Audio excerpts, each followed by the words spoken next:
guys, and welcome back to One Life Cars. In today's video you join me with the Vauxhall Corsa, the Vauxhall Combo. That's a Vauxhall Corsa, this is a Vauxhall Combo.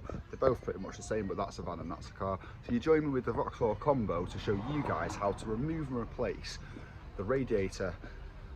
It turns out this is a common job. I didn't know this one on the Vauxhalls, but apparently they always go, the rads, in the same place at the bottom right hand or left hand corner. They just rot because they're exposed to all the elements and they're made of paper pretty much. So this one's rotted through, it's leaking out, the van's been overheating. So today we're going to change it for a new one, get the new one topped up, bleed the system, and jobs are good, and he's back on the road in his van. So I'm going to talk you through it. One of the first things you need to do for this job is take the front bumper off. Now the bumpers on these, the Vauxhall Combos, are exactly the same as on these, the Vauxhall Corsas. All the mountings, fixings, bolt sizes, everything is identical. So I'm going to put a link at the top right hand side of your screen now showing you how to remove this bumper, but on the Corsa. So it's exactly the same job, don't be swayed by it being a Corsa and a Combo, it's the same thing. So watch that link, it'll show you where all the nuts and bolts are and all the hidden bits, how to remove the bumper, and then you can go ahead and remove it off the van, and then join me at this stage, which we'll be at in a second. So without further ado, let's crack on and show you guys how to remove and replace the radiator on the Vauxhall Combo. Let's go. Alright guys, as you can see, bumper's already off. Hopefully by now you would have watched the link I put before and got yours removed and joining me at this stage. Again, if you didn't get the link at the top of the screen, there'll be one in the description on how to remove the bumper on the Vauxhall Corsa C, which I don't know if you can tell just by having a quick look, it's exactly the same shape and everything. It's the same layout, same bolts at the top and in the arches, it's all the same. So yeah, use that video to get your bumper off. Right, first things first, I'll show you the damage.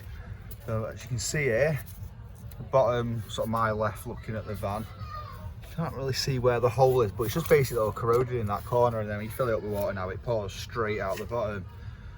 So we'll get it off. It's a fairly simple job, there's not many nuts and bolts, it's more pipes than nuts and bolts. The first thing you might notice is your intercooler sort of connected to the radiator on these little brackets. That's one up there too.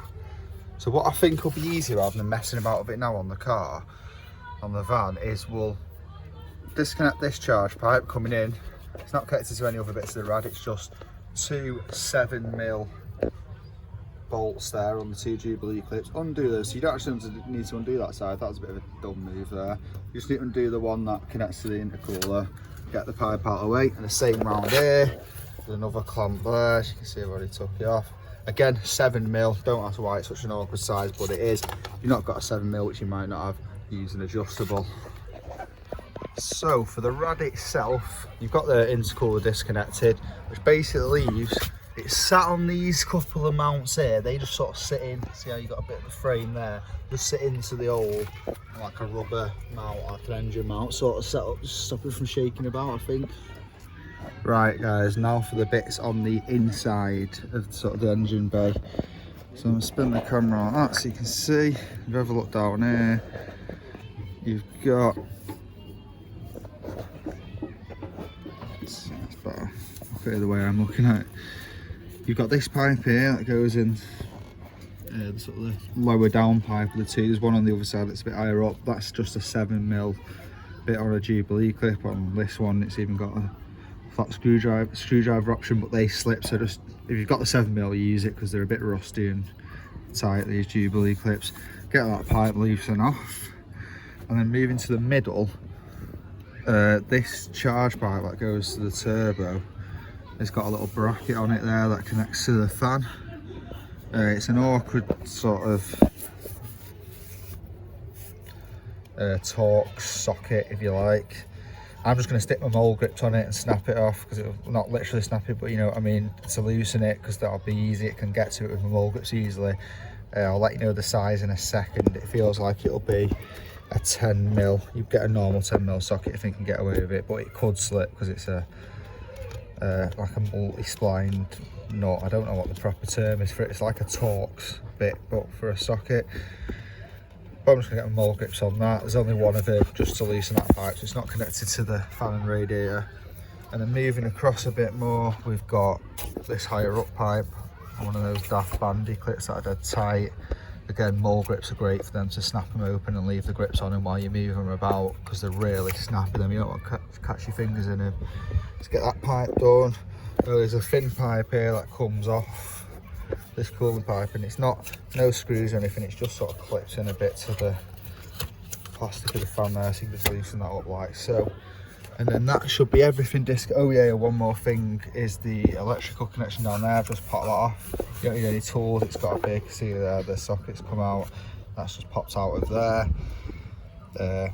You just sort of squeeze it and pull it out, it come out dead easily. That probably a good idea too, to disconnect the battery before you disconnect that fan, as the fans can constant live, I think, because they can be on even when the engine's off. So yeah, disconnect your battery first and then disconnect that fan. Back to down here, so now we're left with just the mounts. So these top mounts, if we go from the front again, see there, and you can sort of just see it through the gap there. There's another one.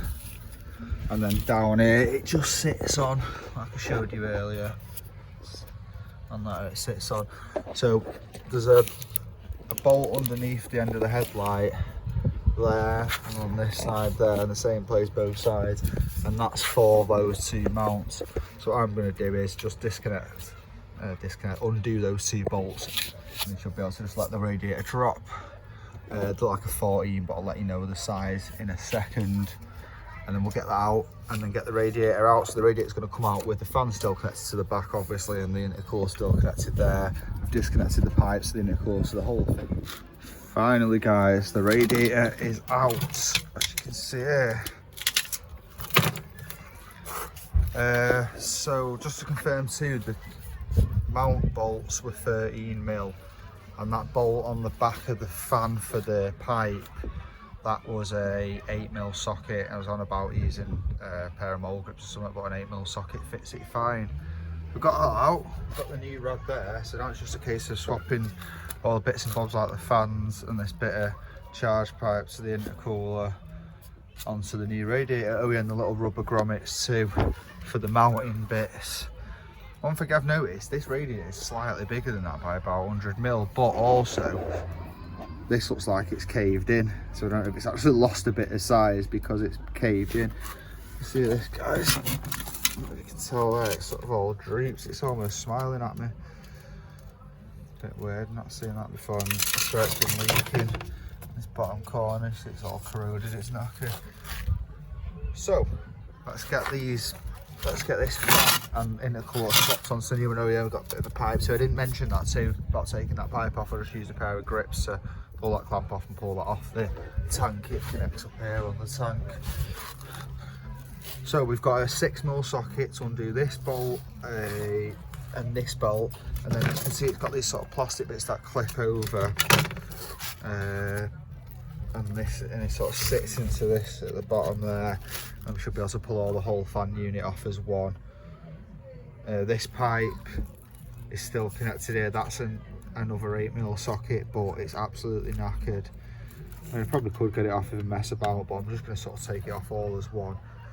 The intercooler is on these brackets, as you can see here. I'm not sure the best way to get them off. You can see it's got these little tabs that you can push into to loosen it, and then it should just pop out. So something like that, but I'll have a mess now and I'll let you know in a second when we've got it all off. And we'll get it all clipped on and connected to the new radiator. Don't forget too, these rubber mounts, they just simply pull off. After, like so.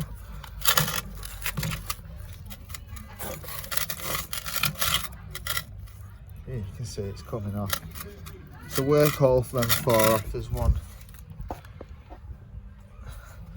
at the top, two on both sides. We'll get it swapped over to the new rod and then look at refit. Right guys, as you can see, we've got the radiator back on the van. New one's on, all is connected. So once I put the fan and the intercooler onto the new one, it's just a case of sliding it back up from under, exactly the reverse of what you did to get it out. It's actually a lot easier to get it in than it was to get it out, as daft as it sounds. Got that back together, back on the van.